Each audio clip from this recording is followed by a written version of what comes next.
Bonsoir à tous. Merci d'être venus ce soir pour cette conférence CARE. Alors on voit Clément et Jérémy qui arrivent au fur et à mesure, avec Mathieu. Donc juste pour resituer un peu pour ceux qui ne sont jamais venus, CARE, c'est un programme événementiel de la Fondation d'entreprise Martel depuis l'ouverture du lieu. Et c'est CARE au sens de prendre soin de soi, des autres et de la planète. Et dans le cadre de ces conférences, on présente des initiatives, des porteurs de projets qui font des choses qu'on va considérer comme vertueuses pour soi, pour les autres ou pour la planète. Pardon, avec le masque, on tousse un peu. Et donc ce soir, comme vous l'avez vu sur les invitations, le thème de la conférence, c'est la culture comme vecteur de lien social. Donc dans le cadre de cette conférence, on a invité 3 personnes qui vont nous parler un peu d'elles et de leurs projets. En chair et en os, avec nous, Mathieu Perronneau, qui se présentera juste après. Et ensuite, en visio, de ce côté-ci, Clément Lejeune, qui va se présenter de même, et Jérémy Ballarin. Et donc voilà, l'idée c'est qu'on ait un temps de présentation de leur projet par les intervenants. Et ensuite, si vous le souhaitez, sentez-vous libre d'échanger, de poser vos questions. Voilà, le temps est fait pour ça. Donc je vais peut-être vous laisser vous présenter d'abord, messieurs. Je ne sais pas qui veut se présenter en premier. Je commence. Là aussi. Bonjour à tous. Messieurs, bonjour.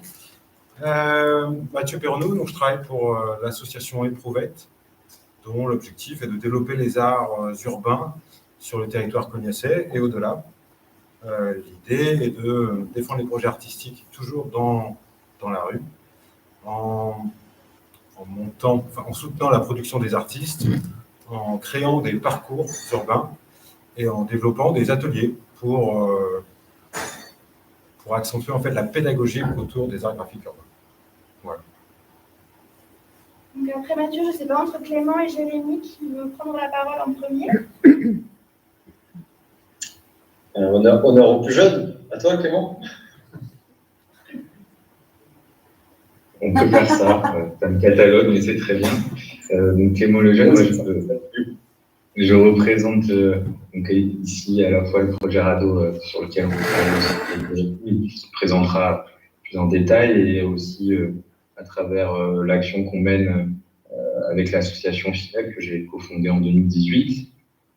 Nous, notre volonté, c'est de développer les cultures indépendantes, les cultures émergentes pour le territoire bordelais, mais pas que, à travers tout un tas d'actions, que ce soit l'accompagnement d'artistes, l'organisation d'événements. On essaie de s'intéresser aux nouveaux médiums aussi, comme le podcast, et sur un spectre artistique qui va aujourd'hui au-delà d'une seule esthétique, même si initialement on était plutôt ancré dans les musiques actuelles, musique électronique, mais aujourd'hui on travaille aussi, on a des projets ancrés dans les cartons avec des danseurs, avec des graffeurs, etc.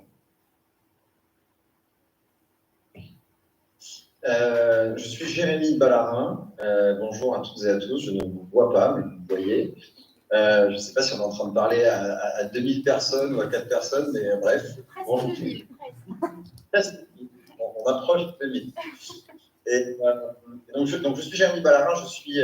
Je représente aussi le projet RADO comme Clément. On vous en parlera ensuite, qui est un lieu qu'on construit en ce moment sur Bordeaux, dans le quartier de Bordeaux-Nord, qui a déjà eu une vie éphémère, et là on est en train de travailler pour qu'il ait une vie pérenne, on en parlera peut-être ensuite.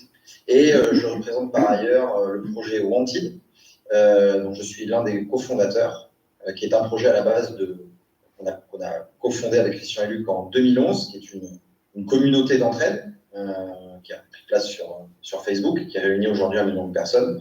Et on s'est lancé dans le développement et dans la création de lieux avec comme mission principale de créer du lien, aussi bien autour de nos communautés, mais aussi autour de nos lieux physiques, notamment autour de la restauration et de l'événementiel et de la culture.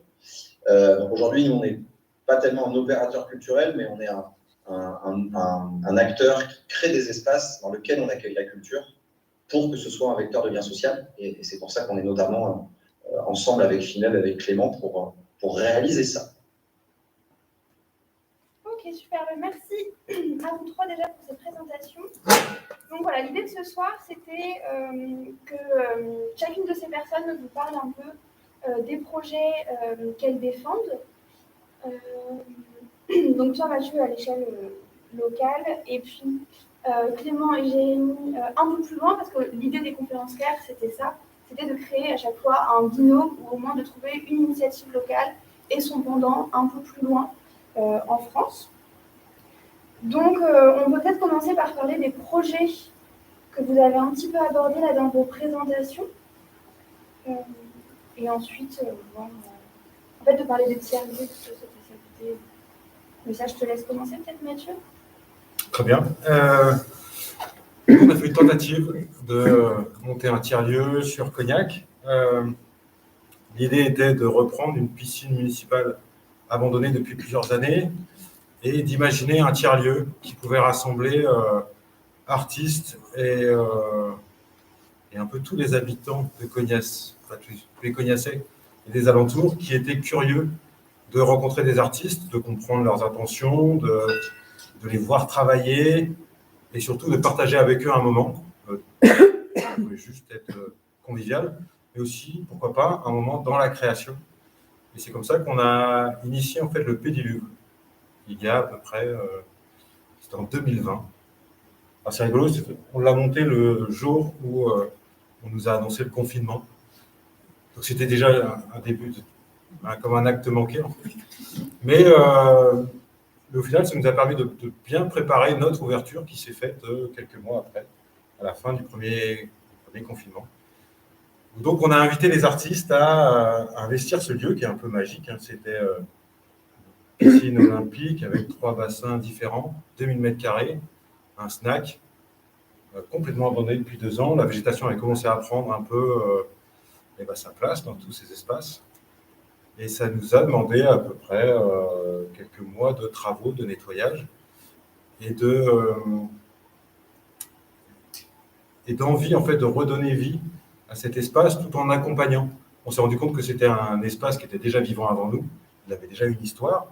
Beaucoup de Cognacais ont appris à nager dans cet espace. Quand on est arrivé, nous, on a découvert beaucoup de végétation qui était rentrée dans les bâtiments. La piscine était à moitié cassée. Enfin, c'était vraiment parti pour se détruire tout seul. Et nous, on s'est imaginé participer à la transition de cet espace en invitant les artistes, justement, à imaginer quelque chose en transition et d'inviter les publics, parce qu'on voulait absolument partager avec les Cognacais et toutes les personnes que ça pouvait intéresser, comme je vous disais, pour rencontrer les artistes, et puis pour imaginer quelque chose ensemble. On était persuadés que la transition se faisait qu'en partageant notre projet, en fait, pour qu'ensuite les gens puissent se l'approprier et l'imaginer avec nous. Et ça, a posteriori, là, après que ça s'est arrêté, cette expérience-là, qu'est-ce que tu en penses? Quel bilan t'en fais? Le bilan, c'est que c'était beaucoup d'énergie pour monter tout ça. On aurait bien aimé que ça continue un petit peu, mais il y a eu énormément de choses positives. Il y a eu plein de rencontres. On a eu beaucoup de monde qui est venu nous voir et avec qui on a échangé. Et on a eu des retours plutôt positifs même. Déjà, le fait de pouvoir revivre dans cette piscine abandonnée, ça a fait remonter beaucoup de souvenirs chez les Cognacais. Et rien que pour ça, ça valait le coup. Et au-delà de ça, les artistes ont pris du plaisir à venir travailler avec nous. Et nous, ça nous a ouvert aussi de nouvelles portes, puisque on a montré notre savoir-faire, notre capacité à monter des projets urbains. Et c'est pour ça qu'on s'est retrouvés sur d'autres projets comme les Sentiers des Arts pour l'agglomération de Royan. Et il y a plein d'autres choses en fait, de positifs qui font suite à ce projet. Donc c'est chouette. La dynamique continue. Et alors ce projet des Sentiers des Arts, pour les personnes qui ne connaissent pas peut-être dans l'Assemblée, qu'est-ce que c'est? C'est en fait une réunion de 3 agglomérations. C'est l'agglomération de Royan, de la Haute-Saintonge et de l'Estuaire qui s'associent pour un projet commun qui s'appelle les Sentiers des Arts Et l'idée, c'est de monter un parcours qui fait à peu près 100 km entre Royan et la centrale du Blayais, la centrale nucléaire du Blayais, en ponctuant ce parcours d'œuvres artistiques urbaines, pour le coup. Et on a été chargé de monter toute la programmation de ce projet-là. C'est quelque chose d'éphémère, en fait. C'est monté au mois de septembre et puis démonté au mois de novembre.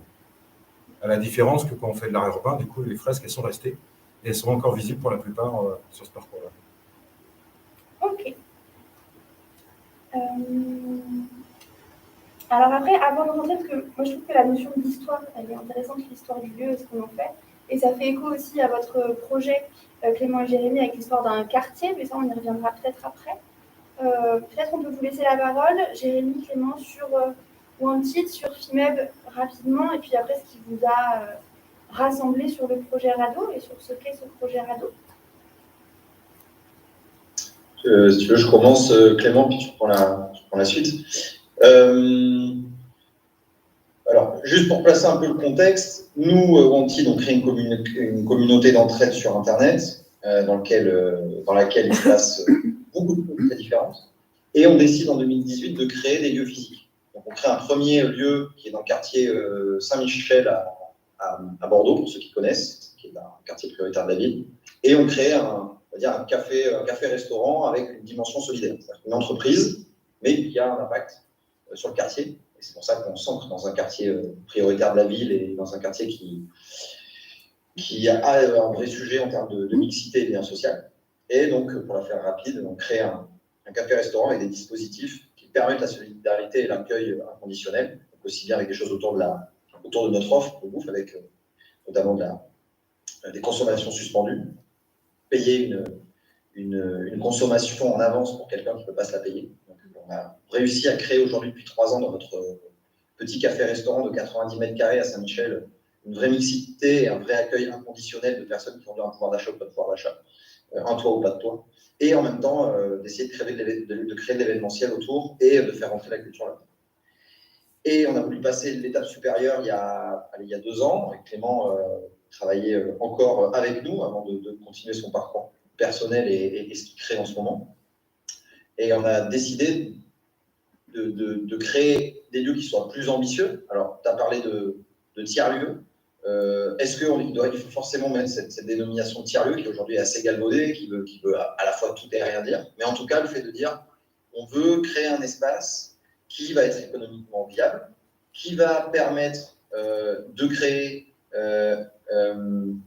du lien avec les personnes qui sont sur le territoire et de le faire avec elles, de le faire en collectif, avec plusieurs acteurs, et d'identifier les différentes briques qui vont permettre de créer une alchimie et de pouvoir accueillir des publics très différents. Puisque aujourd'hui, on a une dichotomie assez sèche parfois dans les villes, avec soit des espaces qui sont faits pour les personnes qui ont un certain pouvoir d'achat, soit des lieux qui sont faits pour les personnes qui sont en situation de précarité ou d'isolement. Et nous, on a voulu justement créer ça.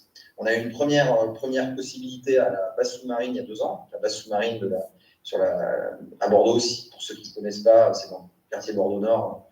C'est une grande base qui a été construite par les Allemands et qui aujourd'hui accueille un dispositif culturel, mais il y a aussi des lieux vacants. Donc, un petit peu pour faire écho à ce que disait Mathieu juste avant, donc un lieu désaffecté à lequel on redonne une destination. Beaucoup de contraintes, on va laisser de côté. Et là, très récemment, donc ça c'était en juin, on a un opérateur immobilier qui est en train de réaliser tout le raménagement d'un quai sur un des bassins à flot à Bordeaux. Donc ça fait partie d'un programme immobilier qui est extrêmement décrié à Bordeaux, parce qu'on se retrouve dans un quartier à la base qui est un quartier très populaire, et on se retrouve avec un programme immobilier avec une programmation, on va dire, purement resto, bureau, économique, mais très peu autour d'une proposition culturelle et artistique. Et nous, donc, on a cette opportunité avec cet opérateur immobilier qui dit, voilà, moi j'ai 1 000 €, j'ai 1 000 mètres carrés vacants, et est-ce que vous pouvez venir l'investir à la base de manière éphémère? Et nous, on leur dit, nous, avec éphémère, ça ne nous intéresse pas. Nous, ce qu'on veut, c'est arriver, comprendre les enjeux sur le quartier et avoir une proposition qui soit en accord avec les besoins. Et pour étudier, j'accélère un petit peu parce que je ne peux pas dire en granularité tous les dispositifs qu'on a mis en place pour justement faire cet état des lieux sur le quartier. Mais des demandes en termes de lieux de vie, en termes de lieux culturels, en termes de lieux qui génèrent de l'emploi, en termes d'éducation artistique. Je pourrais citer d'autres critères, mais en tout cas, tout ça, on s'est dit, il y a peut-être la place pour faire quelque chose. Et du coup, on a d'abord, et je vais laisser ensuite Clément parler de ça, on s'est dit, la première brique qu'on doit avoir, c'est justement la brique culturelle et artistique. Il faut qu'on ouvre ce lieu et qu'on tisse un lien avec les riverains, avec les habitants de ce quartier qui aujourd'hui est complètement coupé en deux parce qu'on a le Bacalan, c'est le quartier qui s'appelle Bacalan à Bordeaux, le Bacalan historique, très populaire, très ouvrier, qui a été laissé de côté sur ce programme immobilier, et d'un autre côté des néo-habitants, plusieurs dizaines de milliers de personnes qui arrivent en plus sur ce quartier. À la base, ce quartier-là, vous y étiez il y a 10 ans, c'était juste un port désaffecté, et on avait à la limite un opérateur culturel qui s'appelle iBoat, et basta. Donc on s'est dit, là, on va pouvoir expérimenter une idée, et donc sur la base de, c'est ce qui était un peu dit par toi Mathieu juste avant, c'est de ne pas arriver en terrain conquis et de ne pas arriver avec une programmation qui est toute faite. Mais justement de se dire, il faut qu'on écoute, il faut qu'on diagnostique, et il faut que, évidemment, on arrive avec un savoir-faire. Nous, par exemple, Fantine, on a créé un lieu, un café-restaurant solidaire, mais de pouvoir ouvrir le lieu et se dire, on va le construire avec les habitants, et il y a aussi des projets qui vont venir au fur et à mesure. Et le lien qui était important là-dedans, c'était la partie culturelle, et c'est ce qu'on a décidé de développer sur la partie éphémère, avant aujourd'hui, maintenant, là, de construire un projet plus pérenne, que peut-être dont on va pouvoir parler ensuite. En tout cas, je pense, Clément, je peux te laisser un peu la main sur qu'est-ce qui a motivé justement et comment on l'a réalisé, le fait de mettre au centre de ce lieu, dans un premier temps, la culture et l'artistique, pour le développer. Tu es complètement en train de piquer le job de Marie, puisque c'est toi qui fais les questions. Mais c'est très bien, ça me va. C'est très bien.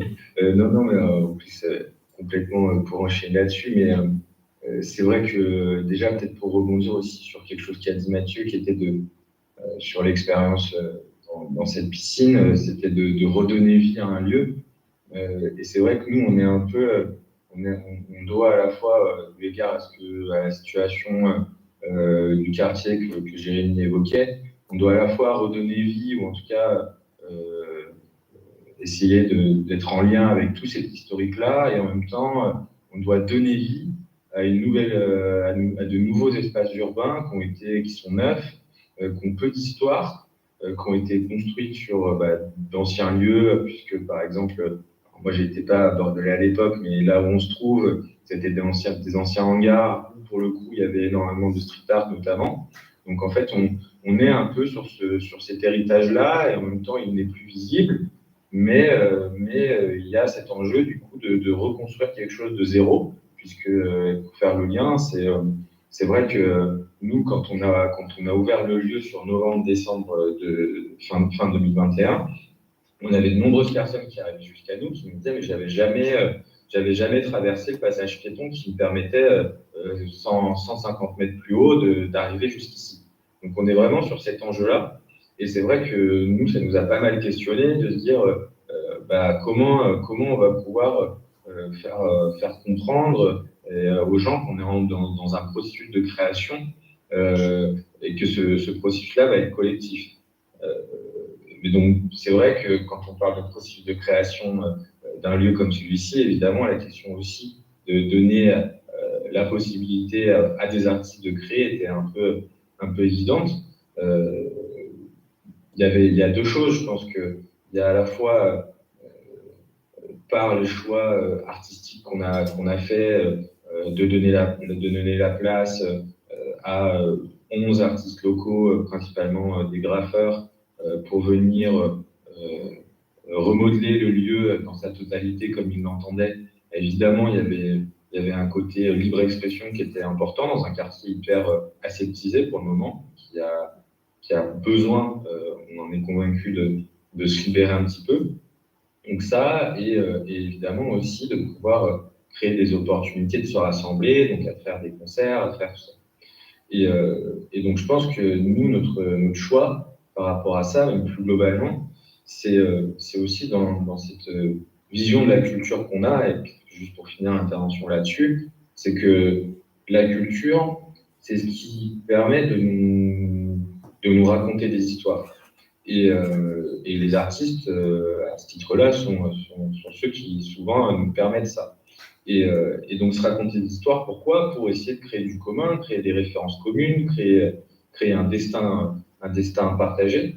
Et je pense que l'enjeu par rapport à la fois de manière globale, tous les défis qui s'imposent à nous dans notre société, on a besoin de pouvoir se retrouver, de pouvoir dire où est-ce qu'on va, de se redonner une boussole un petit peu. Et en même temps, sur l'échelle plus petite de ce lieu, comment ce lieu-là peut servir à ça modestement, humblement, dans le quartier dans lequel il essaye de s'implanter. Et donc je pense qu'on se retrouve là-dedans, sur ce pouvoir de récit, de création de récit qu'a la culture, et cette ouverture inconditionnelle qu'on essaie d'avoir et de s'adresser à un maximum de personnes qui sont partie prenante du devenir du quartier. Et juste pour venir compléter ce que vient de dire Clément, c'est que ce qui est intéressant, c'est que tout ce qu'on dit là, j'ai l'impression que c'est du bon sens, et qu'aujourd'hui, les personnes en charge de ce genre d'aménagement urbain ou de programme, que ce soit aussi bien les politiques, que ce soit aussi bien les aménageurs urbains, vont pas avoir ce réflexe avec la culture. Pour eux, ça va être de l'animation. Pour eux, ça va être quelque chose qui vient en plus, et de ne pas fonder un modèle, une programmation avec ces éléments-là. Parce qu'aujourd'hui, pour eux, la partie culture ou artistique n'est pas forcément une économie. Ce qui est une grossière erreur, puisque aujourd'hui, la culture, c'est aussi de l'économie. Et on n'a pas peur de parler dans les mêmes phrases de culture et d'économie et de solidarité. Et souvent, ça, il y a ce bréchisme-là qui est parfois en place, beaucoup moins, hein. Mais on l'a vu dans l'aménagement de ce quartier, qui est un quartier immense. Rien que le quai où on est, c'est 35 000 m², et c'est juste une partie du quai d'un ensemble très vaste. Potentiellement, d'ici 10 ans, il y aura 30 000 habitants. On est quasiment sur un nouveau centre-ville dans Bordeaux, et que toute cette dimension artistique et culturelle, elle est en marge de tout ça. C'est-à-dire que c'est aujourd'hui les acteurs culturels et artistiques sur ce territoire, c'est des gens qui sont là, qui étaient là avant. Laïbaud, qui est quelqu'un qui est venu complètement défricher ce lieu, qui était paumé au milieu des bateaux et des hangars. C'est le garage moderne, un endroit où il y a aussi bien des ateliers de réparation collective ou de l'événementiel, l'accueil de boîtes qui est là depuis 10 ans, une friche artistique tenue par un artiste bordelais. Mais tout ça n'a pas été inclus. Et c'est pour ça que nous, tout ce qu'on souhaite faire avec ce lieu qu'on est en train de créer et qui va devoir tourner, être économiquement viable, notamment via la restauration. On va y mettre sur la suite une cuisine d'insertion avec le projet de Thierry Marx, cuisine mode d'emploi, ou aussi bien avec des acteurs qui sont chargés du retour à l'emploi. Et en fait, on veut montrer que toute la dimension artistique qu'on veut mettre dans notre lieu, c'est pas de l'ersatz, c'est pas juste pour attirer de la sub, c'est pas juste pour faire joli, c'est fondateur, quoi. Et c'est ce que disait Clément, ou même ce que disait Mathieu à l'instant, c'est que c'est quelque chose qui va fonder les liens entre ces personnes-là, et c'est pas uniquement en fait des lieux purement marchands ou de bureaux qui vont arriver à créer tout ça. En fait, il faut ce terreau-là, et la culture et l'artistique servent à ça aujourd'hui. Et il faut que ce soit complètement compris dans les politiques publiques, dans les politiques d'aménagement. Et c'est pour ça qu'on voit de plus en plus. Hein. Nous, sur Bordeaux, il y a des promoteurs qui viennent nous chercher parce qu'ils ont la ligne il faut créer du lien social dans leur tableau Excel, quoi. Donc, et ça, il faut voir aussi qui a juste envie de social washer, qui y croit vraiment. Et ça, pour se démêler de ça, c'est particulier. Mais en tout cas, voilà le vecteur qu'on a sur notre projet. J'espère que c'est à peu près clair tout ce qu'on raconte. Ça a l'air à peu près clair pour l'instant, je crois. Oui, ça hoche de la tête. Et donc, vous abordez plein de thématiques assez intéressantes. Moi, j'aimerais revenir sur la notion d'histoire, parce qu'en fait, il y avait une double notions qui se dessinaient. C'était à la fois la culture comme étant créatrice d'histoire, et donc qu'on revienne un peu là-dessus, et aussi comme un moyen de se réapproprier une histoire passée. Alors vous l'avez tous les deux plus ou moins évoqué. Peut-être que c'est plus parlant ici qu'on aille sur cette notion cette idée de la piscine. Et de toi, Mathieu, comment tu as pu utiliser l'histoire passée du lieu pour créer des choses et pour que les gens puissent eux-mêmes créer une nouvelle histoire et s'approprier cette nouvelle version du lieu. Je ne sais pas si c'est clair comme question. Si, je crois. L'histoire, elle était, quoi qu'il arrive, présente. Moi, je ne suis pas cognacais au départ, mais mes enfants ont quand même appris à nager dans cette piscine. Et en fait, 3 générations de cognacais ont appris à nager dans cette piscine. Et tout le monde connaît l'ancien maître nageur de la piscine de Cognac, en fait. Et tout le monde est passé entre sa grande barre pour apprendre à nager. Donc, cette histoire était déjà commune et on ne pouvait pas faire sans. Il fallait forcément l'inclure dans notre projet, même si on était sûr d'une chose, c'est qu'il n'y avait plus personne n'allait arriver avec un short rouge pour se balader autour de la piscine. On pouvait encore presque l'imaginer. Et donc forcément, tous les nouveaux projets qui investissaient ce lieu avaient ça dans l'esprit, en fait. Et ça a été un moteur pour justement imaginer cette transition et, comme disaient Jérémy et Clément, d'imaginer cette nouvelle histoire, ce commun qui va se créer entre tous les nouveaux publics. Et j'ai trouvé chouette cette façon d'imager le projet, c'est de vraiment, notre vocation, c'était de créer une nouvelle histoire, un commun qu'on peut se partager, chacun, pour écrire le futur ensemble, en fait. Ouais. Donc c'est ça, on part d'une histoire et on en recrée une autre ensemble. Enfin, vous parlez tous les trois exactement de la même chose et vous dites tous qu'il y a vraiment un enjeu de laisser la place et la possibilité de créer. C'est toi, Clément, qui l'a dit, je crois, je sais. Mais en quoi le fait de laisser des espaces d'expression aux artistes, aux créateurs, c'était important pour tous les trois, pour vous deux à Rado et pour toi, Mathieu, au Petit Jeu.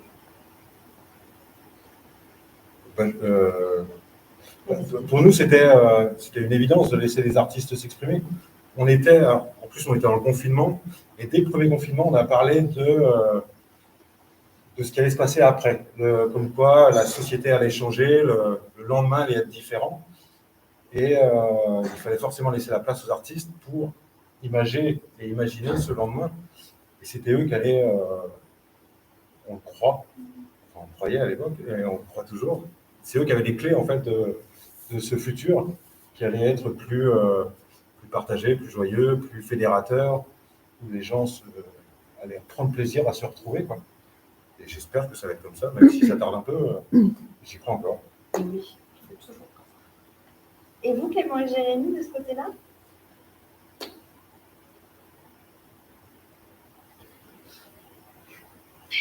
Nous, c'est que je pense qu'il y a quelque chose qu'on décrivait assez dans la logique urbaine de Bordeaux, qui est aujourd'hui aussi un manque d'espace intermédiaire, d'interstice, de marge, en quelque sorte, même si quand on est dans un programme immobilier tout neuf, la question de la marge, elle se questionne, mais en tout cas des lieux qui sont pas tout à fait, dont on sent que tout n'est pas fermé, que tout n'est pas figé, qu'il y a la possibilité d'interpréter, de se décentrer, etc.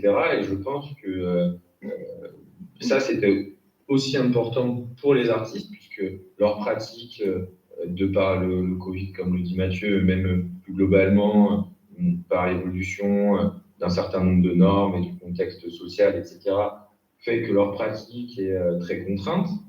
Et par ailleurs, avoir des opportunités, des fois, d'avoir le champ assez libre pour s'exprimer, c'est pas forcément si commun, finalement.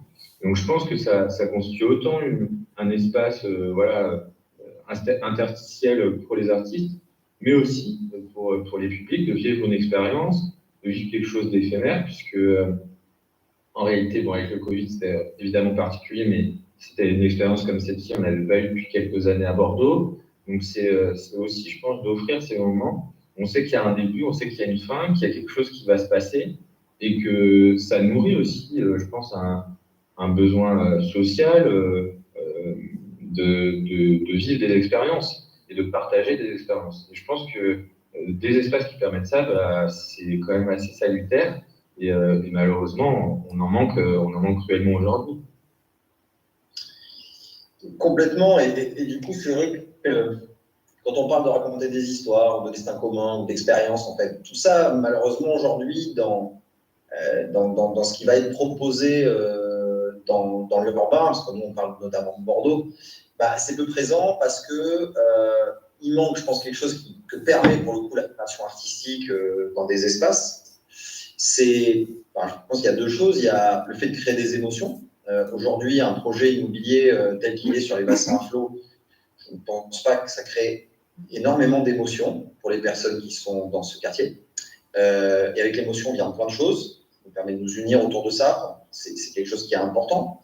Et puis, de rendre aussi les citoyens, les citoyennes, les personnes qui vivent dans ces quartiers acteurs. Parce qu'aujourd'hui, ils ne le sont plus.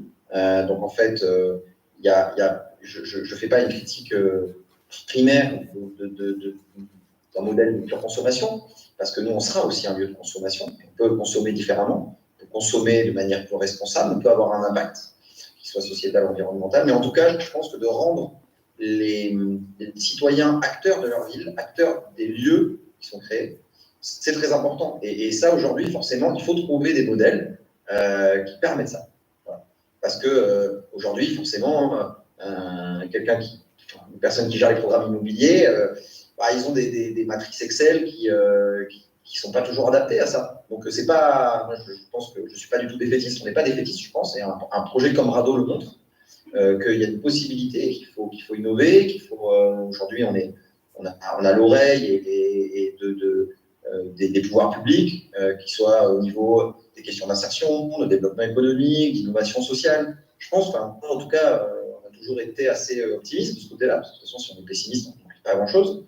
Mais voilà, je voulais appuyer là-dessus et compléter ce que disait Clément sur le fait que, justement, l'artistique et le culturel, il permet ces choses-là, il permet de créer des émotions, il permet de rendre les gens acteurs, parce qu'ils vont pouvoir aussi participer, faire vivre ensemble. Et ça, c'est essentiel aujourd'hui dans les lieux concrets, quels qu'ils soient. Et vous en parliez rapidement tout à l'heure, mais dans le fait que votre lieu, Rado, est amené à devenir pérenne, qu'est-ce que ça va changer par rapport à un lieu éphémère? Quelle dimension ça va apporter en plus? Comment ça va se construire? En fait, Clément en a parlé un petit peu tout à l'heure, on l'a dit, c'est qu'aujourd'hui, on pense les lieux d'une manière hyper programmatique, hyper figée, et on dit, voilà, on va créer ça. Et puis à un moment, on va ouvrir les portes et les gens vont rentrer. Je pense qu'aujourd'hui, et pour le coup, il y a d'autres lieux, notamment en France, qui l'ont expérimenté. Il y a un lieu aussi comme Darwin à Bordeaux qui l'a expérimenté en phasant sa construction, son évolution, sa programmation, et en disant qu'il y a une partie qui est programmée, parce qu'on n'est pas utopique jusqu'au bout. Le lieu tienne aussi et que ce soit modélisable économiquement, il faut avoir une programmation, sur ça il n'y a pas de souci.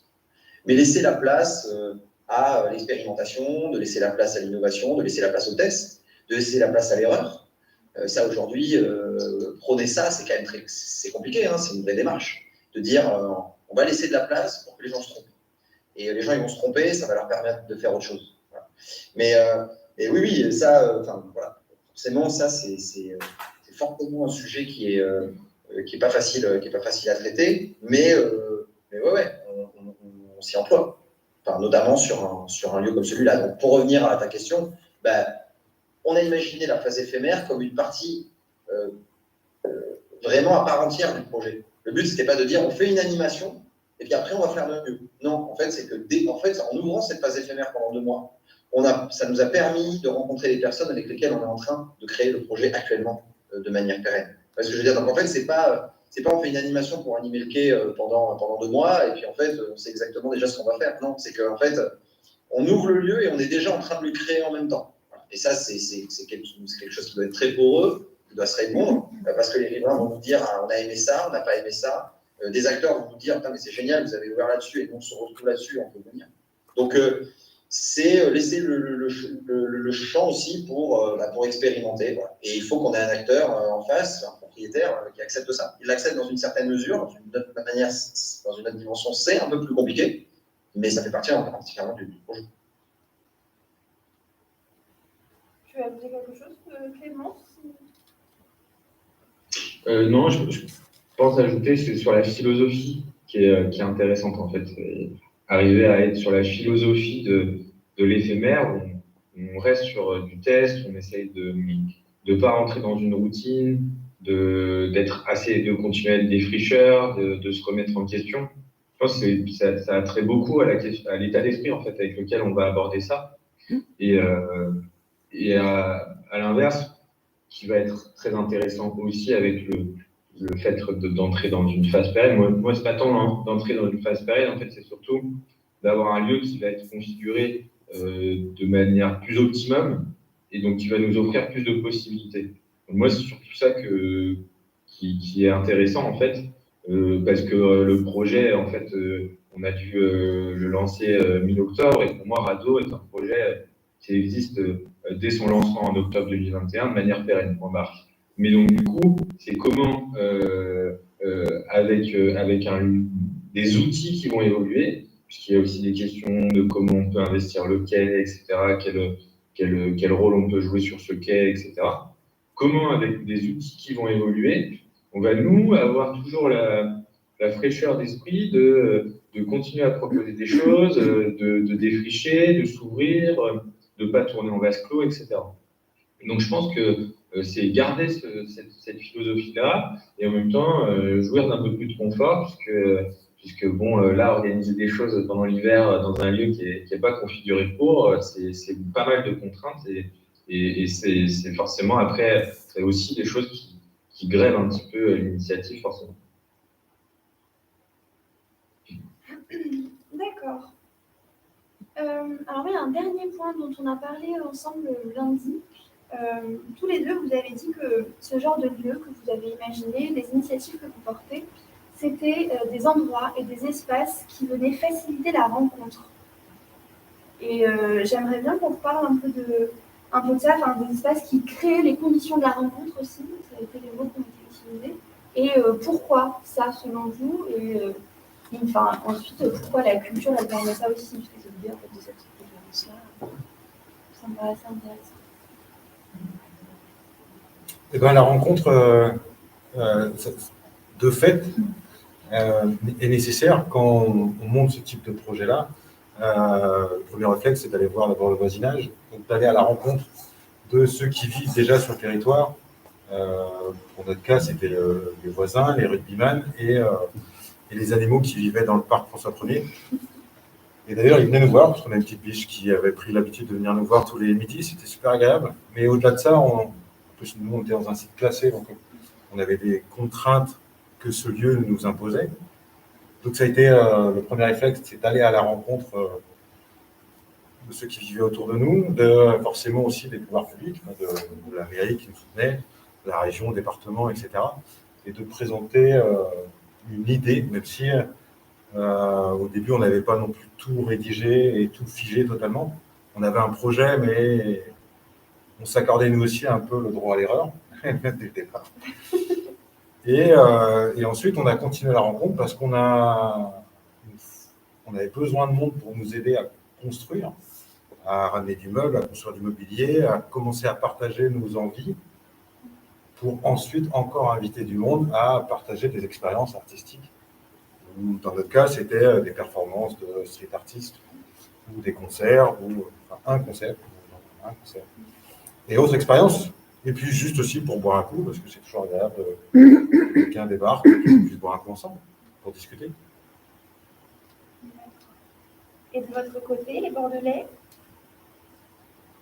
C'est sûr que la question de la rencontre, elle est essentielle aujourd'hui. Alors, je parlerai aussi de personnes qui se retrouvent dans des mêmes endroits, un peu de friction aussi. Je pense que la friction, c'est pas forcément quelque chose qui est péjoratif. C'est-à-dire que de se retrouver avec des publics différents, normalement, on ne se retrouve pas dans des lieux ensemble. Aujourd'hui, on a beaucoup de lieux qui sont destinés à des publics mais qui n'arrivent pas à créer l'hybridation et la mixité. Il y a aussi un peu cette injonction à la mixité, et en fait la mixité elle ne se déclare pas, quoi, elle se crée aussi. Il faut créer les conditions pour que la mixité se fasse. Et je pense qu'aujourd'hui les lieux qui se construisent doivent permettre ça. Et c'est intéressant parce que pour revenir sur ces lieux de rencontre, je pense qu'aujourd'hui aussi, alors nous par exemple sur Bordeaux, on a aujourd'hui des pouvoirs publics, et notamment au niveau de la commune de Bordeaux, qui veulent créer en fait des espaces qui peuvent susciter la rencontre. Et ça c'est quelque chose qui souvent était souvent déclaratif, ou alors c'est souvent quelque chose de très descendant. C'est-à-dire que c'est parti, on va créer la rencontre. Je pense que si quelqu'un te dit on va créer la rencontre, tu es sûr que la rencontre elle ne va pas se faire. Donc aujourd'hui, on a des élus qui nous parlent avec Clément récemment d'espaces qu'ils veulent créer, qu'ils appellent aujourd'hui des lieux communs urbains, qui vont être des espaces dans lesquels les citoyens vont devoir se retrouver. Voilà, et ça, c'est un vrai enjeu aujourd'hui. C'est comment créer la rencontre sans la forcer, en la rendant naturelle. Et là, on se retrouve à un point de bascule entre je programme quelque chose qui permet la rencontre, et je ne programme pas pour que les gens investissent l'espace et proposent quelque chose par eux-mêmes. Et ça, c'est très compliqué. Si on arrive à faire ça sur le lieu qu'on a aujourd'hui, mais on sera ravis, parce que je pense que c'est quelque chose de programmé, et prévoir quelque chose qui est économiquement viable, qui a de l'impact, qui permet une diffusion. Je pense que c'est quelque chose aujourd'hui, je ne dis pas que c'est facile, mais c'est quelque chose qui est un peu dans les standards, dans les canons. Par contre, arriver à créer quelque chose qui suscite l'adhésion, où au final, on se retrouve avec quelque chose de programmé, justement, qu'on n'avait pas programmé, et qui a été fait parce que les personnes ont investi le lieu, et ont adhéré à la philosophie. Et au final, nous, d'une manière un peu différente, mais sur nos lieux digitaux, sur ce qu'on a créé sur le numérique, sur Facebook en tout cas, on a créé des espaces avec les personnes qui ont investi ces canaux, et qui ont fait de la communauté et de l'espace ce qu'ils en voulaient, et qui n'est pas forcément à la base de ce que nous, on avait prévu. Et ça, je pense que c'est un graal aujourd'hui de pouvoir permettre la création et l'hybridation, et ce qui se passait peut-être à une autre époque, parce qu'il y avait des espaces qui étaient laissés à l'abandon, ou qui étaient dans différents pays ou dans différentes villes. Et aujourd'hui, c'est beaucoup plus difficile parce que tout est figé, tout est programmé, et on n'a plus ce sentiment de liberté de création. Pour compléter par rapport à ça, je pense qu'il y a quelque chose, Jérémy parlait d'adhésion. En fait, effectivement, la rencontre ne se décrète pas. Enfin, je pense qu'il y a personnellement rien de tel qu'un rendez-vous networking pour me faire fuir. Donc c'est vraiment, on voit bien qu'il ne s'agit pas d'imposer les choses, mais que finalement ça se fait différemment. Et je pense que Jérémy parlait d'adhésion. C'est en fait, il y a une sorte de contrat moral tacite où quand nous on essaye de dire ou de prouver, pareil de manière pas forcément affichée, mais que on est porteur d'un certain nombre de valeurs, d'idées, et que en fait, notamment une qui est un accueil inconditionnel, et des choses, et notamment ça, c'est quelque chose d'hyper important pour nous. Et je pense que et ça, c'est quelque chose qui transpire dans les lieux, dans les expériences qu'on propose, et déjà, ça joue pour beaucoup de dire, voilà, c'est un endroit où je sais que voilà, il y a des règles un peu tacites qui existent, et je pense que ça joue beaucoup. Et c'est vrai que souvent on pense, je pense notamment quand on a programmé des concerts, on pense souvent à des débordements, etc. Or, en fait, il y a tellement des valeurs qui viennent englober tout ça, que la rencontre, en fait, elle est vraiment positive, et il y a très peu de moments négatifs autour de nos expériences. Et je pense que ça, c'est assez important.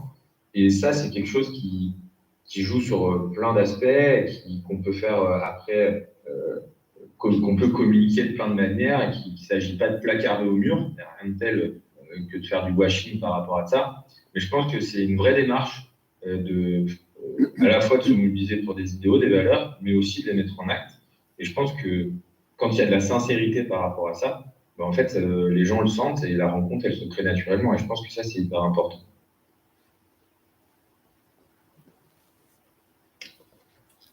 Ok, mais merci beaucoup. Alors, avant qu'on passe au temps de questions, si on a des questions dans l'Assemblée, est-ce qu'il y a une dernière chose que vous souhaiteriez ajouter? Ou est-ce que vous avez l'impression qu'on a parlé de tout ce qui vous semblait important?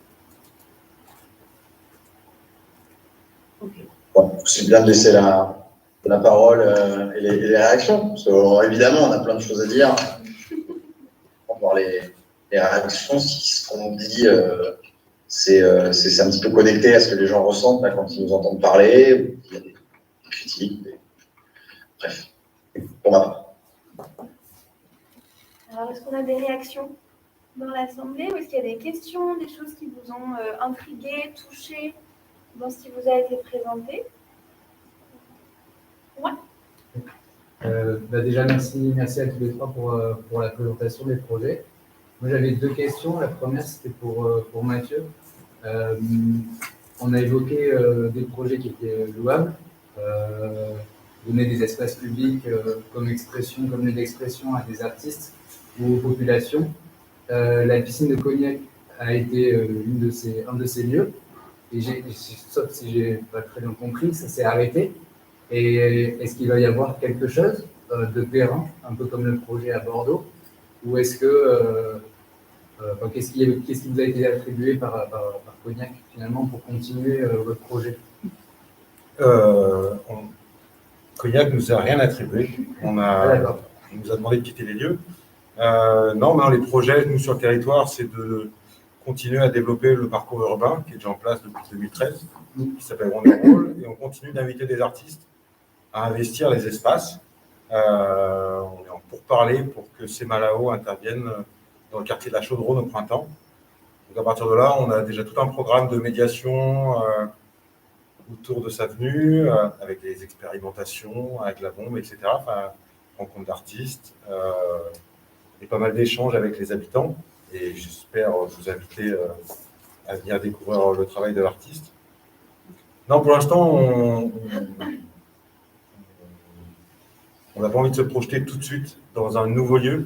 Ça a été beaucoup d'énergie et on va se prémunir. Et on va surtout, si on part vraiment sur un autre projet, parce qu'on aimerait quand même, parce que ces projets de nouveaux lieux, et on peut rassembler et créer ces conditions de rencontre. Ça continue de nous plaire, mais il va nous falloir un peu plus de garanties avant de se lancer complètement dans ce type de projet. Et il y a une deuxième question. Oui, celle-ci, elle concernait plus tous les trois. Quand vous dites que vous donnez la liberté, un des buts, c'est que les acteurs locaux puissent participer un peu aux œuvres. Comment vous limitez tout ça? Parce que j'imagine à Bordeaux, où il y a beaucoup de monde, il y a beaucoup de personnes qui vont venir se présenter pour essayer d'exposer. C'est vous donner la parole à des artistes qui vont faire intervenir les populations qui habitent là-bas, ou c'est vous donner des lieux et puis le premier qui arrive, on est servi, quoi.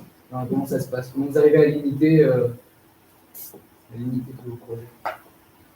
Est-ce que vous avez bien entendu la question? Moi, j'ai à peu près entendu. Ouais. Je vais essayer d'apporter une première grille de réponse. Je pense que, alors évidemment, quand on dit qu'on est ouvert, évidemment, c'est pas non plus des lieux qu'on ouvre comme ça, parce qu'on respecte aussi le travail des artistes et il y a tout un travail de création qu'on met en avant. Je pense que c'est une approche aussi qui, c'est notamment une des discussions, et c'était quelque chose que disait Mathieu quand on a pu échanger un peu en amont des semaines, c'est on n'est pas dans une logique musée, c'est-à-dire qu'on n'est pas dans une logique, il y a l'œuvre, il y a une déambulation, et puis c'est à peu près tout ce qu'on propose au niveau de l'expérience. Donc du coup, nous, ce qu'on essaie de réfléchir, c'est de créer différents temps en fait autour de la création, du processus de création. Donc il va pouvoir y avoir des rencontres. Nous, on avait aussi fait des ateliers de pratique artistique avec certains artistes qui avaient participé à la résidence. Donc en fait, il y a plein d'actions qui peuvent se raccrocher au processus de création. Malheureusement, avec le Covid, on n'a pas pu, mais on avait aussi une action qui était prévue avec un certain nombre de jeunes en lien avec le Pass Culture, pour faire rencontrer des artistes avec des jeunes de 18 ans, etc., pour échanger sur leurs pratiques, sur leur métier. Donc je pense qu'il y a aussi cet enjeu-là, en fait, de faire de la participation, mais dans l'échange, de pas être dans quelque chose de descendant. Il y a l'œuvre et puis après, il y a le reste. Donc, nous, c'est vraiment comme ça qu'on essaye de favoriser un peu la rencontre. C'est aussi par la multiplication des possibilités d'échange. Et c'est ces processus-là qui vont nourrir aussi indirectement, peut-être dans un second temps, le travail de l'artiste, nous, notre façon d'aborder des choses, etc., etc. Est-ce que ça répondait à la question? Oui, en partie. Parce que ce que je me demande, en fait, c'est qui considérez-vous comme artiste? Je veux dire, est-ce qu'une personne qui se présente lambda, qui vient vous dire j'ai un projet intéressant, peut être considérée comme un artiste et peut être amenée à exposer? Ou est-ce qu'il faut qu'il y ait une certaine renommée de base pour pouvoir intégrer ces espaces? Moi, j'ai juste une réponse, c'est que je ne pense pas que la renommée soit un critère. Je pense qu'aussi, il y a un sujet aujourd'hui qui est de dire on va ouvrir à tout le monde, et c'est un peu ça que je ressens dans votre question aussi, c'est on va ouvrir à tout le monde va pouvoir être acteur. Dans les faits, non, en fait. Et ça, je pense qu'il faut être clair aussi avec ça. Et c'est aussi pour ça que votre question elle est intéressante, parce que c'est aussi la limite et Clément l'a dit juste avant, on ouvre complètement, on cale des briques, des intentions. Et il faut aussi que les personnes qui se disent artistes ou qui sont artistes viennent aussi répondre à quand même des briques de programmation. Donc il faut arriver, et le sens de votre question, enfin moi je l'entends comme ça, c'est à partir de quand on laisse la liberté totale, enfin le curseur, où est-ce qu'on le met entre le fait de dire on fait une espèce d'agora où tous les artistes viennent et ils dansent, ils chantent, ils exposent, ils créent, et en même temps, voilà les intentions qu'on a, la philosophie qu'on veut mettre dans ce lieu, et est-ce que les artistes répondent ou non à ça. Et ça, j'ai envie de dire, c'est la recette, on va la construire, peut-être qu'on l'aura même jamais, mais je pense qu'en tout cas, c'est un vrai sujet aujourd'hui, parce que à partir de quand on dit qu'en face de nous, on a un artiste, est-ce qu'on doit avoir un critère précis pour les accepter? Ça, la question que vous posez, je pense que personnellement, je n'ai pas une réponse complètement toute faite, et c'est ce qui fait, je pense même, j'ai envie de dire, le charme et même la profondeur de ce genre de projet. Dire comment on crée collectif et comment on fait les choses ensemble. Merci. Est-ce qu'il y a d'autres questions ou juste des réactions, des choses que vous avez envie de nous partager? Non? Personne? J'ai une question sur, on parlait de politique et des institutionnels tout à l'heure. Est-ce que vous avez l'impression qu'ils sont de plus en plus à l'écoute de toutes ces initiatives? La voix est un peu moins forte. Est-ce que vous avez entendu? Alors oui, tout à l'heure, vous parliez, et toi Mathieu aussi, mais un peu moins, des politiques et des institutionnels. Est-ce que vous avez l'impression quand même qu'aujourd'hui, ils sont plus à l'écoute, ou qu'il y a une dynamique, ou quelque chose un mouvement, quelque chose qui se modifie? Moi, je pense que les politiques ont toujours cette idée descendante, et ils sont toujours persuadés d'avoir la bonne solution, et que ce type de projet-là est toujours à la marge, parce qu'on est rarement dans la solution, en fait. Et pourtant, le bouillonnement, il vient du bas. Moi, j'ai toujours des difficultés, même si ça va mieux, on communique quand même, mais j'ai toujours des difficultés avec le politique qui sait déjà ce qui est bon pour tous les autres, en fait. Et nous, on s'oblige à être une éponge et à s'ouvrir aux autres, et ça serait bien que ça soit partagé, en fait, cette dimension-là. Pour répondre quelque chose par rapport à ça, aussi, Marie. Attends, juste Clément, il y a une personne qui parlait dans le public, je pense que tu as pour répondre à la question, du coup, c'est pas spécialement oui. Il n'y a pas eu une évolution. Tu n'as pas eu l'impression d'avoir une évolution sur les 2 ans d'un projet, par exemple, d'ouverture d'esprit ou de proposition de la part. Non, je ne peux pas dire qu'il y a une ouverture d'esprit, puisque le projet est fermé, donc pour le coup, ça a limité un petit peu. On n'a pas réussi à convaincre, non. On va rester là-dessus. On n'a pas réussi à convaincre comme on aurait voulu. Ni ce lieu-là qui est éventuellement trop contraignant, mais ni pour un autre lieu possible. Mais il n'a jamais été question d'un autre lieu. C'est ça.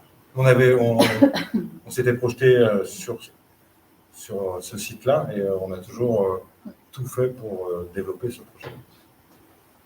Après, il y a peut-être une dynamique sur Bordeaux qui est plus importante, en fait. Je pense que, notamment ce quartier du Radeau qui a explosé en l'espace de... Enfin, moi, vous y allez tous les 3 mois, on ne reconnaît pas le site, quoi. C'est impressionnant.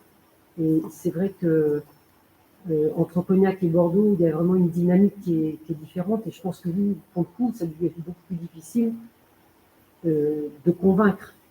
Pas de mettre en place peut-être, mais de convaincre. Alors que je pense que Clément et Jérémy, il y a peut-être effectivement au niveau des politiques et des institutionnels déjà le fait de s'être aperçu qu'en construisant le radeau, ils allaient dans le mur. Globalement, s'ils ne faisaient pas quelque chose, je pense très sincèrement qu'ils vont dans le mur. Parce que là, aujourd'hui, le radeau, c'est comme si c'était... voilà, on vient travailler, on rentre et on va travailler, on rentre, on va travailler, on rentre, on fait que ça. Hein. Je veux dire, en tout cas, c'est ce que ça donne aujourd'hui le radeau. Hein. Et du coup, je pense qu'à Bordeaux, la dynamique, elle va se mettre en place. À Cognac, je pense que c'est un chou plus difficile. Voilà, je pense qu'il faut sûrement se battre plus pour arriver à mettre des projets comme ça en place. C'est vachement plus compliqué quand même. Alors, j'ai tourné l'écran, je ne sais pas si vous avez entendu.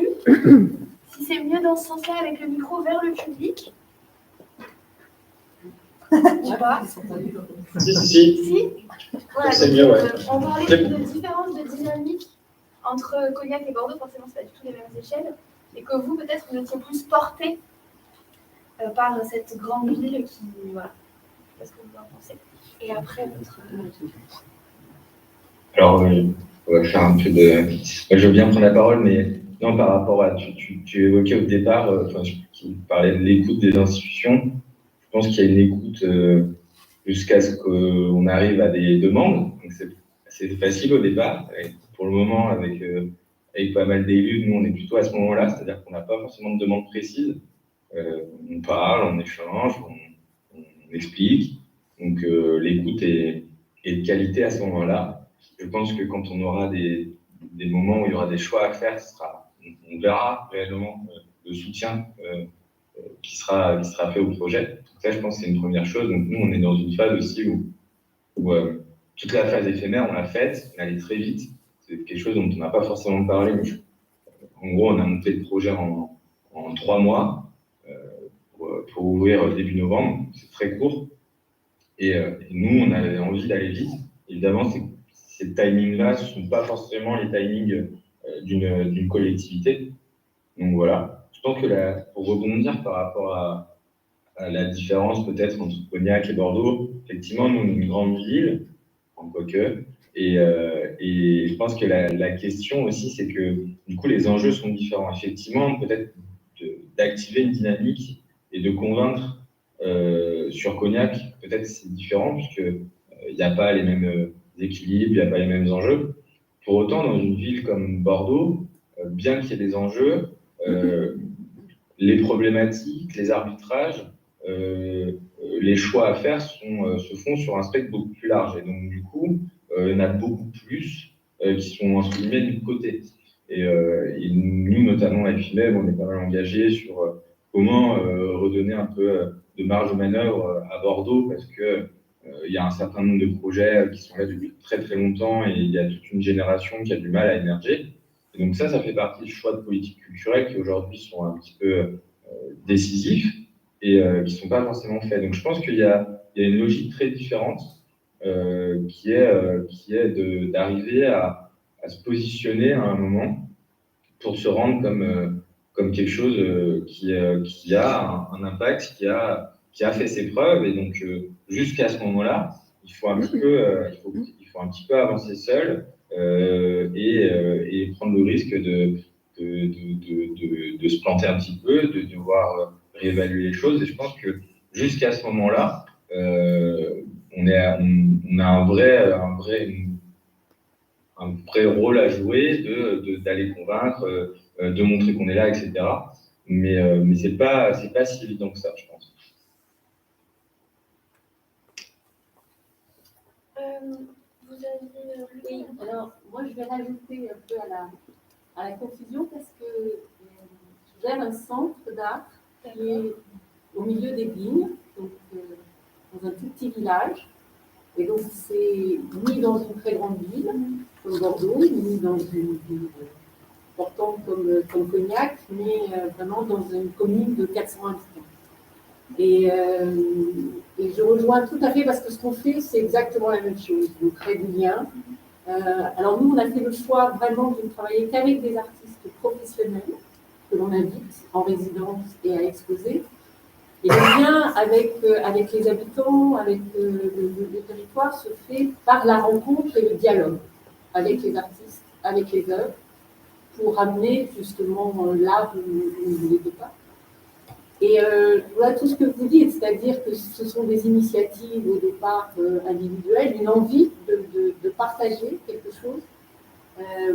Et au niveau des politiques, c'est regardé d'un œil bienveillant, mais quand on commence vraiment à demander pour faire vivre les lieux, c'est beaucoup plus difficile. Parce qu'il y a une volonté, en effet, de créer du lien, et je pense que cette période de pandémie et les confinements ont montré à quel point l'art était important pour relier les gens, pour partager des expériences. Et je crois qu'on a fait la preuve en continuant à faire vivre nos lieux que c'était vraiment très très important pour l'équilibre et pour créer du lien. Mais maintenant, faire vivre tous ces lieux, il y a encore beaucoup de marge entre la volonté, les paroles et les actes. Je crois que où qu'on soit, on est confronté au même problème. Mais ça avance. Et votre lieu, comment ça s'appelle? Alors le lieu s'appelle l'école et l'association s'appelle Chabram Kari. Et voilà, on travaille. Et puis l'association a été créée en 2013. D'accord. Et il faut beaucoup de temps, parce que aussi la différence, c'est qu'en milieu rural, les gens ne nous attendent pas. On a fait revivre cette école, mais personne ne demandait rien. Il n'y avait pas une volonté de... c'est très long aussi pour amener les gens du village, les gens qui habitent sur le territoire à partager. Mais ça vient. Et là, on a travaillé justement avec un artiste que vous connaissez bien, qui est journaliste, Ibrea, et il a travaillé vraiment avec les habitants pour la réalisation de fresques. C'est une innovation. D'accord. C'est juste un témoignage. Mais qui est très intéressant. Et oui, bah, c'est vrai que peut-être à Bordeaux, c'est plus simple et on a déjà c'est pas un public conquis, mais il y a peut-être moins, c'est pas moins de barrières, je ne sais pas comment l'expliquer, là où à Cognac est encore plus petit que Cognac. Il y a un autre travail, c'est différent pour approcher les gens et les faire venir et créer cette rencontre justement dont on parlait tout à l'heure. C'est pas les mêmes enjeux, c'est pas pareil. Est-ce qu'il y a d'autres idées, d'autres choses? Ouais. Je voulais juste revenir sur la notion de consommation suspendue. Je crois que c'est le terme qu'avait utilisé Jérémy tout à l'heure. Et je trouve ça très bien sur le concept d'offrir une consommation à quelqu'un qu'on ne connaît pas et qui est en quelque sorte suspendu pendant un jour ou deux ou trois, ou je ne sais pas combien de temps. Mais voilà, j'aurais aimé savoir comment vous gérez ça au quotidien, dans le sens où j'imagine que vous risquez d'avoir des gens qui vont venir tous les jours pour vous voir et voir s'il n'y a pas une consommation gratuite qui les attend. C'est pas très grave. Je ne sais pas, je pose la question, comment vous gérez ça, quoi. Effectivement, c'est une question qui revient souvent. Écoutez, en fait, déjà, je ne sais pas si on a un retour un peu bizarre, peut-être parce que la caméra a été tournée. Bon, bref. En fait, le suspendu, c'est assez simple. Hein, c'est que, voilà, le concept, vous l'avez rappelé, c'est que une personne qui a un pouvoir d'achat, qui vient consommer du lieu, paye un produit, en fait. Il se trouve que c'est un repas ou un café, vous pouvez imaginer ça sur d'autres business, en fait. Le le met en attente pour une personne qui, forcément, n'a pas les moyens de se le payer. On s'est rendu compte au bout de 3 ans, pour vous rendre compte, sur un café-restaurant qui fait une quarantaine de tables dans un QPV de la ville de Bordeaux, on arrive à distribuer autour de 5000 plats et cafés sur une année. Donc, c'est pas rien. On plafonne le nombre de repas qu'on peut donner par service à 5. Et personne ne peut en bénéficier que d'un par semaine. Donc, on a déjà posé des règles, pas que ce soit pour les mêmes personnes qui en profitent. Ces règles sont très bien comprises. Ce n'est pas aujourd'hui une sorte de frustration.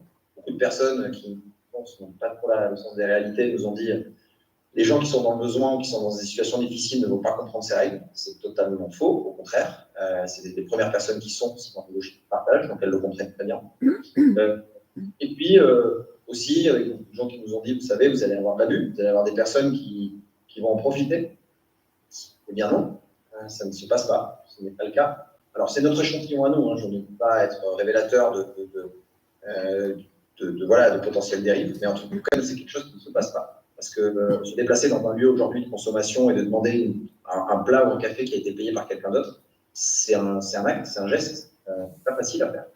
Et les gens qui font ça ont beaucoup de courage et viennent aussi chercher cette dignité dans nos lieux. Donc, en tout cas, la question du suspendu aujourd'hui, je pense qu'elle peut se développer. Nous, aujourd'hui, on est en train aussi de l'essaimer sur d'autres logiques, notamment avec des personnes autour de la boulangerie, par exemple, puisque c'est quelque chose qui peut se répercuter sur la consommation d'une baguette, ou ce genre de choses. Mais on imagine même ça avec d'autres partenaires. Je n'ai pas le temps et puis c'est pas le sujet. Mais on travaille aussi avec d'autres groupes, même des grands groupes, pour instaurer cette logique-là. Donc, en tout cas, voilà, pouvoir consommer et puis aussi que le lieu soit dans des dispositions qui permettent à ces gens de passer le pas de la porte. Je dirais même que c'est peut-être plus ça le problème et le sujet pour des gens qui sont dans des situations compliquées, de se dire moi j'ai le droit de rentrer dans un espace comme celui-là, alors que je ne sais pas qui est dans cette salle exactement, je ne connais pas les profils, mais je pense qu'aujourd'hui, pour nous, rentrer dans un lieu dans lequel il faut payer un produit, c'est quelque chose d'aisé, de très simple, limite d'automatique, ce qui n'est pas le cas pour beaucoup de personnes. Voilà. Donc, pas forcément le sujet, mais je réponds à la question.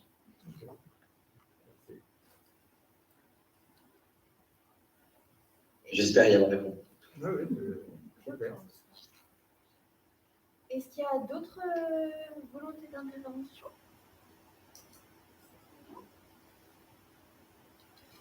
Eh bien, je ne sais pas si vous avez une dernière chose à ajouter, encore une fois, messieurs, ou pas, sur ce que vous avez. Ouais. Non, merci, c'était une belle rencontre. Merci pour le partage.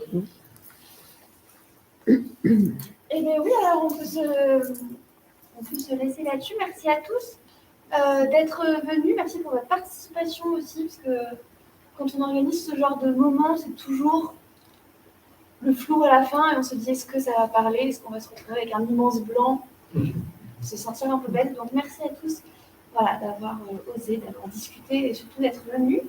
Et juste avant qu'on termine, pour vous tenir au courant des prochaines actualités de la Fondation, la semaine prochaine, le 3 février, on organise une sortie de résidence avec deux artistes qui sont en résidence en ce moment à la Fondation, Laure et Lina, que je vois juste là-bas. Donc voilà, ils vont parler, donc ce sera jeudi soir, 3 février à 18h30, pour raconter un peu leur travail ici à la Fondation, vous présenter ce qu'elles ont fait, leur parcours, etc.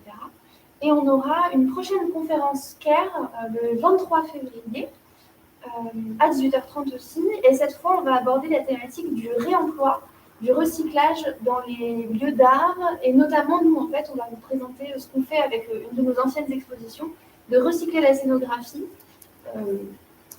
D'essayer d'être vertueux dans le design, la scénographie, l'aménagement d'espace, etc. Voilà, et encore une fois, merci à tous. C'était un très beau moment. Merci. Et merci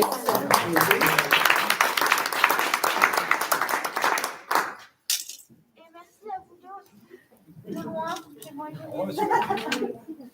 Merci pour l'invitation. Et à bientôt peut-être à Bordeaux. Oui, bah, Cognac. Cognac, peut-être bienvenue à Cognac, bien sûr.